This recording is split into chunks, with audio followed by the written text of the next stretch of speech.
The film begins with a group of scientists conducting research on Mars.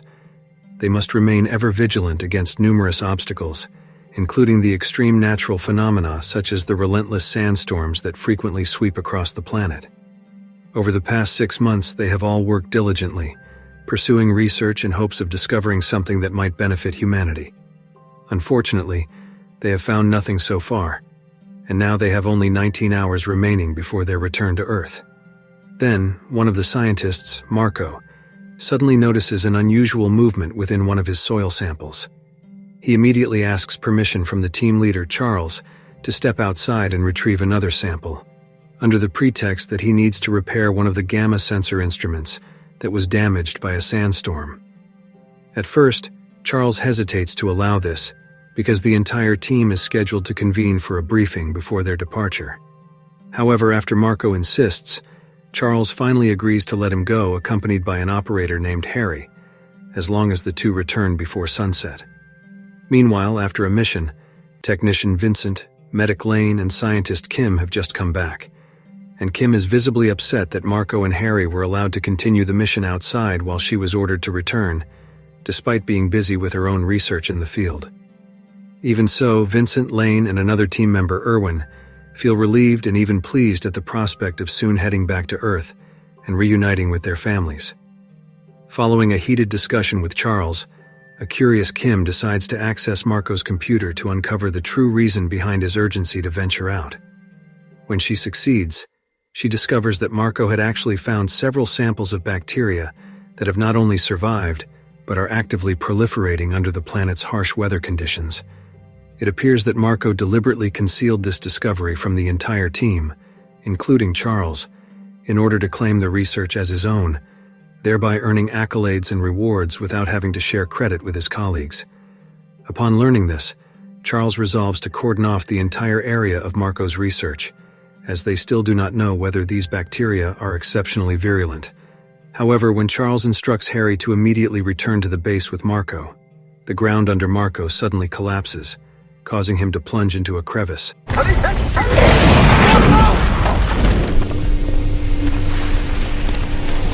After Charles and one of Marco's companions, Dalby, arrive at the scene, Dalby plans to descend into the pit, convinced that Marco is still alive. But Charles stops her, unwilling to risk the rest of the team experiencing a similar fate as Marco. Instead, Charles urges everyone to return to the base so they can retrieve the necessary equipment to extract Marco's body. Nevertheless, since Dalby insists on staying behind to keep watch over Marco, Charles instructs her not to go down alone, but rather to remain in the vehicle while they return with the required tools. Once back at the base, Charles informs Vincent and the others that it is highly likely Marco has already perished. He explains that even a minor tear in an astronaut's suit would allow the surrounding air and toxic gases to seep in immediately. Upon hearing this grim news, Kim inexplicably directs her anger toward Harry, blaming him for what happened to Marco. A dispute soon ensues between the two, with Harry objecting to being singled out for blame simply because Marco was the one who had invited him to go outside. Later, as Charles reports all the events that transpired with Marco to their superiors, the ground controllers promptly contact Marco's family, expressing their hope that Charles will recover Marco's body and bring him back to Earth. Following this, Charles orders Vincent, Lane, and Erwin to quickly prepare all the necessary equipment, while Kim and Harry remain at the base in order to resolve the conflict between them. Earlier, elsewhere, while Dalby was waiting, she briefly exited the vehicle, intending to rescue Marco with her own hands. However, when she realized that something was amiss below, she ultimately decided to return to the safety of the vehicle. Finally, Charles announces that they are currently en route. And then, inexplicably, Dalby remarks that someone has attempted to enter her vehicle, even though she was alone at that time. In short, after Charles and the others arrived, those in Dalby's vehicle discovered that no one was there. They assumed that Dalby had gone into the crevice to rescue Marco on her own. Consequently, Charles ordered Vincent to immediately descend into the crevice with the equipment they had brought. Slowly, Vincent began to lower himself into the crevice while carefully observing everything around him. However, not long after, he suddenly noticed something moving among the rocks, and soon he began to experience shortness of breath as he ran out of oxygen. Moreover, he even suffered from extreme hallucinations, forcing Charles and the others to pull him back up.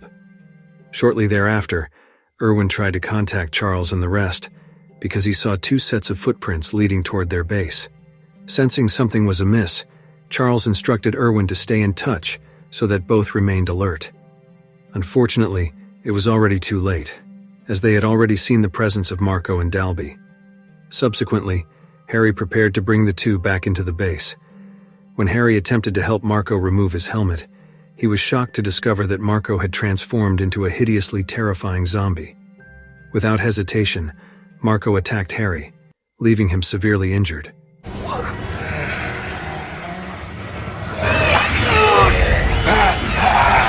Witnessing this, Kim tried to assist Harry in escaping, but she was chased, and soon found herself trapped in a room with her 2 colleagues who had turned into zombies. Nevertheless, Kim managed to fight them off, eventually locking the zombies in place just as Charles and the others arrived at the base. Realizing that they needed to quarantine Marco and Dalby to prevent the zombies from endangering the rest of the team, Charles instructed Kim to quickly don her gear and leave the base, as he planned to secure the zombies inside. After managing to exit, Charles then attempted to flee from the pursuing zombie Marco. Unfortunately, as Charles tried to open a door, he was struck by the zombie, sustaining serious injuries. Initially, Irwin was skeptical when Kim reported that Marco and Dalby had become zombies. However, when Vincent peered through a doorway, he finally realized that they were no longer human. Consequently, he and the others quickly transported Charles to another base so they could treat his wounds. Gradually, they worked to remove Charles's spacesuit.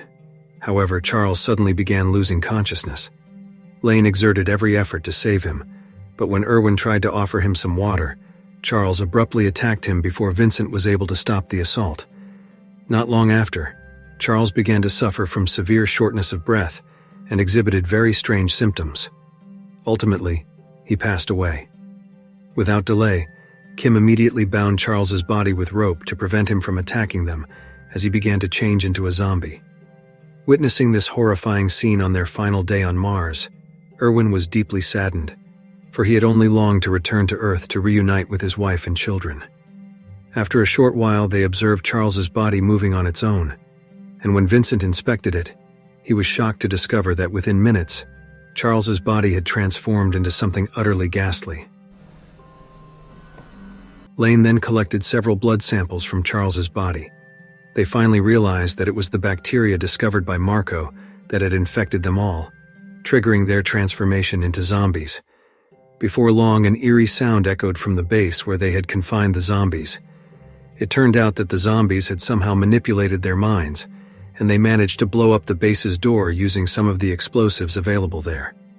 Observing this, Vincent declared that he would repair the communication device at the main base by traversing the underground passage so that the zombies could not find them. He intended to call for help by contacting another group that was also stationed on Mars. Briefly, as Vincent was in the corridor, he suddenly began experiencing shortness of breath and started losing consciousness once again. Fortunately, Lane managed to calm him down. It appears that Vincent and Lane had long harbored mutual affection, and they intended to pursue a deeper relationship if they could return safely to Earth. After Vincent reached the base, he immediately headed to the communications center and attempted to repair the equipment so he could quickly contact the other group and request assistance. Soon afterward, once Kim, Lane, and Irwin had established contact with the other group, they began searching for a remedy by testing various medications and vaccines available at the base, hoping to neutralize the dreadful bacteria and halt the zombie outbreak. After several experiments, they finally succeeded in discovering a vaccine that was capable of stopping the bacteria's activity. They then administered it to Charles to determine whether the vaccine was truly effective in combating the zombie bacteria outbreak. Not long after that, when Kim observed the zombies advancing toward them, she deliberately opened a door to trap the creatures inside. Once they were confined within the room, Kim immediately sprayed the vaccine liquid throughout the area. At first, they assumed that they had successfully neutralized the zombies. However, unbeknownst to them, the bacteria responsible for the outbreak had adapted very rapidly, causing the zombies to become even more aggressive than before. Meanwhile, when Vincent returned to the base, he encountered Harry, who had already transformed into a zombie. Vincent attempted to fight him off so that the creature would not follow him back into the base. However, since the zombie was too strong, Vincent ordered Lane and the others to quickly don their gear, as they were forced to leave the base and proceed toward the landing site, where help from the other group was expected to arrive. As Vincent emerged from the corridor, Kim tried to combat the zombie Harry by hurling some of the vaccine solution at him. Unfortunately, when she was about to exit the area, Irwin closed the door to the room out of fear that the zombies might pursue him. In short, as the trio was about to leave the base, Lane was attacked by zombie Dalby, who was positioned near the exit.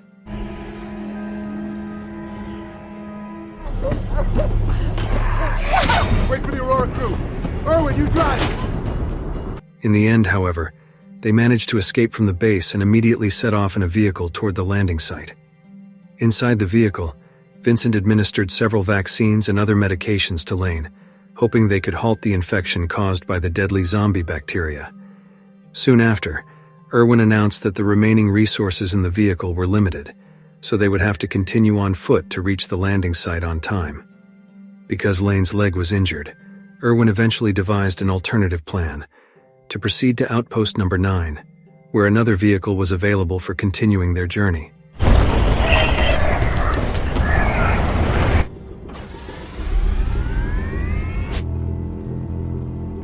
When they arrived at Outpost 9, Irwin attempted to retrieve the vehicle. However, after locating it, he contacted Vincent and stated that he needed to leave immediately and abandon Lane because she had been infected by the deadly zombie bacteria.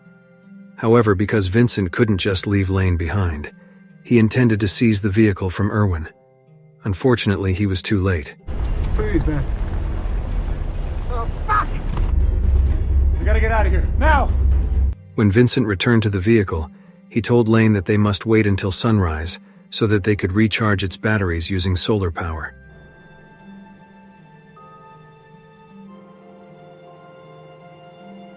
Upon awakening from his sleep, Vincent discovered that Lane was no longer there because she had left on foot.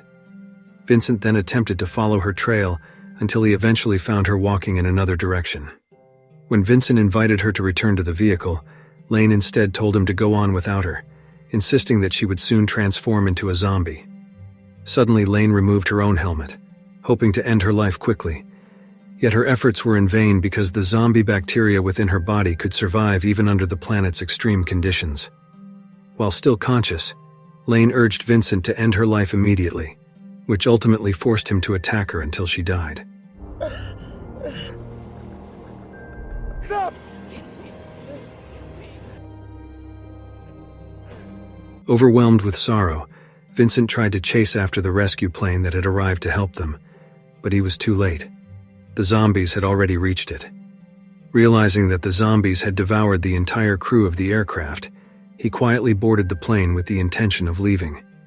Unbeknownst to him, however, Irwin was already aboard, showing strange symptoms because he too had been infected by the zombie bacteria. Seeing this, Vincent declared that he could not bring Irwin along, as he did not want the deadly outbreak to spread to Earth. Enraged by Vincent's words, Irwin attacked him with a knife. Irwin then attempted to steer the aircraft toward the control center in outer space, but he did not realize that Vincent was still alive. Without delay, Vincent counterattacked, eventually killing Irwin.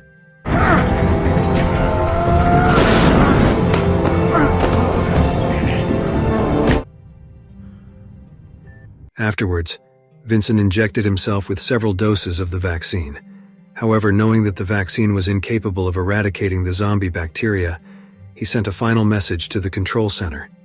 All team members who had journeyed to Mars had perished due to the deadly zombie bacteria outbreak.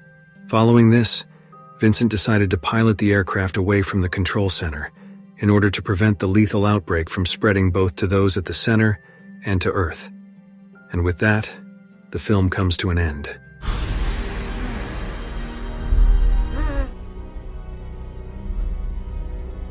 The entire crew of Tantalus Space was infected. If you like this video, don't forget to subscribe. Because by subscribing, you have supported me to make better videos. See you in the next video.